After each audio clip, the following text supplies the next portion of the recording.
Bhuvanagiri MP Komatireddy Venkatareddy సంచలన వ్యాఖ్యలు చేశారు. ఈ కమిటీలో నా పేరు లేకుంటే హైపవర్ కమిటీలో ఉండవచ్చని తెలిపారు. మంత్రి పదవిని వదిలేశానని, తనకు పదవులు ముఖ్యం కాదని స్పష్టం చేశారు. వచ్చే ఎన్నికల్లో నల్గొండ నుంచి పోటీ చేయబోతున్నానని, ఇందులో అనుమానం అవసరం లేదని ప్రకటించారు. జనవరి నుంచి రెగ్యులర్గా నల్గొండలో పర్యటిస్తానని వెల్లడించారు.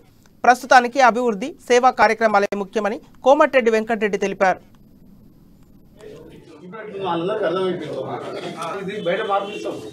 అది మంచి పద్ధతి కాదు. అది 100 కోట్ల విలువైన ఇద్దరు సొంత పార్టీ ఆఫీస్ కట్టుడు చాలా బాధ అనిపించింది నాకు. పక్కకే గుడి ఉన్నది, వెనక గుడి ఉన్నది, పక్క కాలేజీలు ఉన్నాయి. ఓకే, కట్టవద్దు, మీరు ఊరు బయట కట్టుకోరారు. కాంగ్రెస్ పార్టీ 60 ఏళ్ళ అధికారంలో ఉన్నది. 60 ఏళ్ళ అధికారం ఉన్నది. గవర్నమెంట్ అది కట్టుకోకపోతుంది. గవర్నమెంట్ భూమిలో నామినల్ ₹1,00,000 కట్టినట్టు కట్టి 100 కోట్ల భూమిలో కట్టింది.